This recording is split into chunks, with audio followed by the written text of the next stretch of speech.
Is there? Hi, Joey, come here. Come here, baby.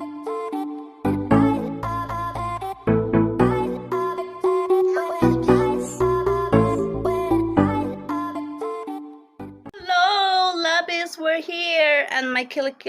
Ay! Hello, lobbies. We're so magulo there, lobbies. Yeah, that's okay. And also my brother, but they're so magulo. And we're time now here. It's 4 in afternoon, and we're here eating the. What is that? What is that, Early Joy? Oh, we have ano, guys.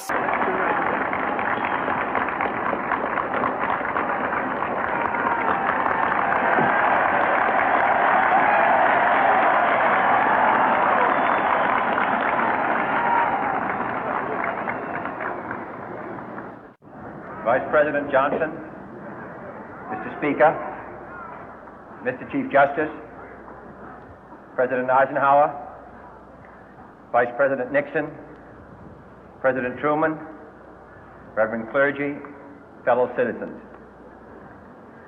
We observe today not a victory of party, but a celebration of freedom, symbolizing an end as well as a beginning, signifying renewal as well as change.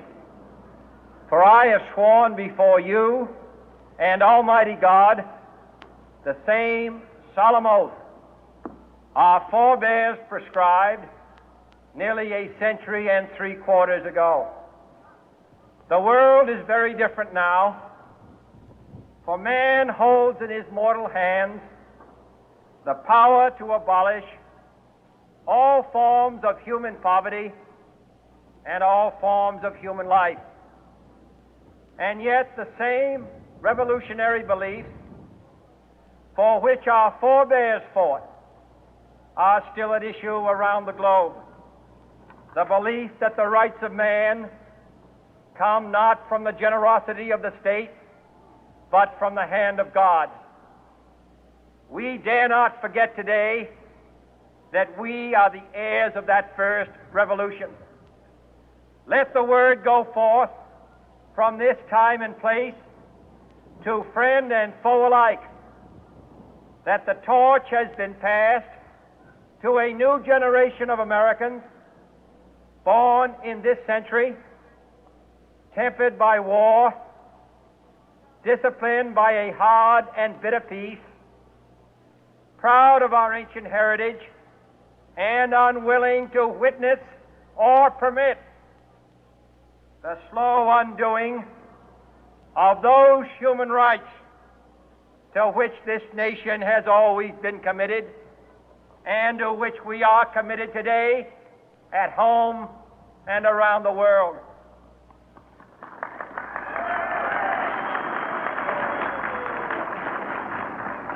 Let every nation know, whether it wishes us well or ill, that we shall pay any price, bear any burden, meet any hardship, support any friend, oppose any foe to assure the survival and the success of liberty.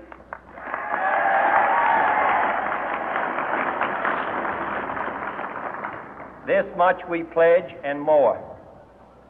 To those old allies whose cultural and spiritual origins we share, we pledge the loyalty of faithful friends. United, there is little we cannot do in a host of cooperative ventures. Divided, there is little we can do, for we dare not meet a powerful challenge at odds and split asunder.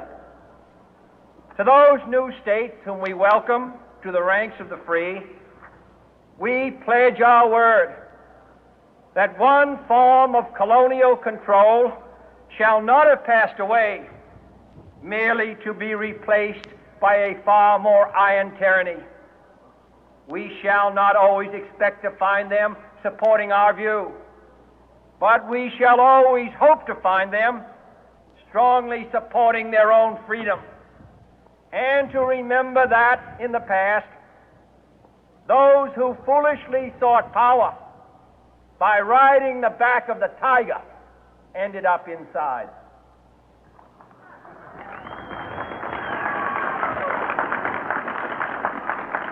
To those people in the huts and villages of half the globe struggling to break the bonds of mass misery, we pledge our best efforts to help them help themselves for whatever period is required, not because the communists may be doing it, not because we seek their votes, but because it is right.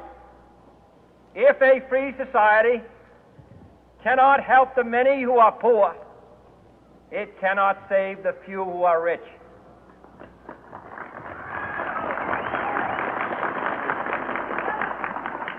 To our sister republics south of our border, we offer a special pledge to convert our good words into good deeds, in a new alliance for progress, to assist free men and free governments in casting off the chains of poverty. But this peaceful revolution of hope cannot become the prey of hostile powers. Let all our neighbors know that we shall join with them to oppose aggression or subversion anywhere in the Americas. And let every other power know that this hemisphere intends to remain the master of its own house.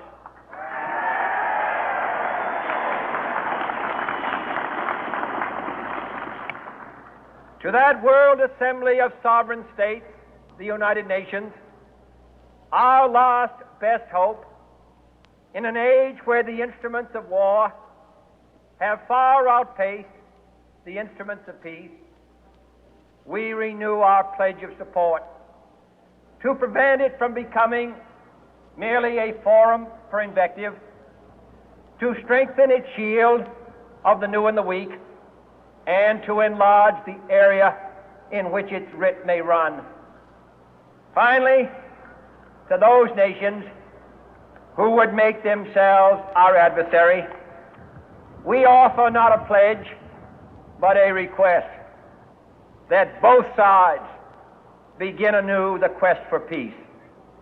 Before the dark powers of destruction, unleashed by science, engulf all humanity in planned or accidental self-destruction, we dare not tempt them with weakness, for only when our arms are sufficient beyond doubt can we be certain beyond doubt that they will never be employed.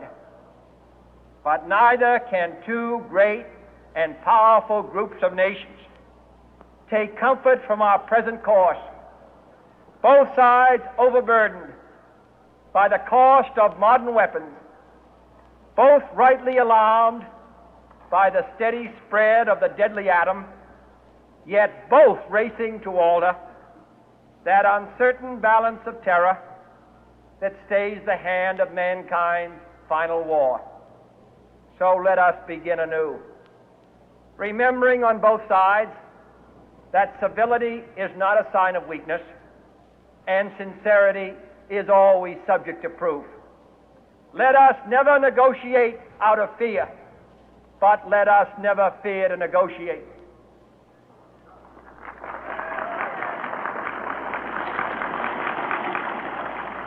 Let both sides explore what problems unite us, instead of belaboring those problems which divide us.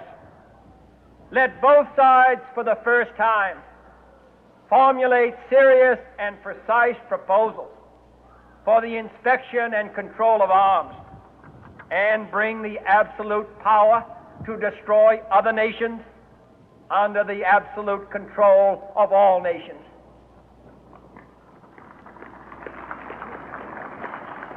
Let both sides seek to invoke the wonders of science instead of its terrors. Together, let us explore the stars, conquer the deserts, eradicate disease, tap the ocean depth, and encourage the arts and commerce. Let both sides unite to heed in all corners of the earth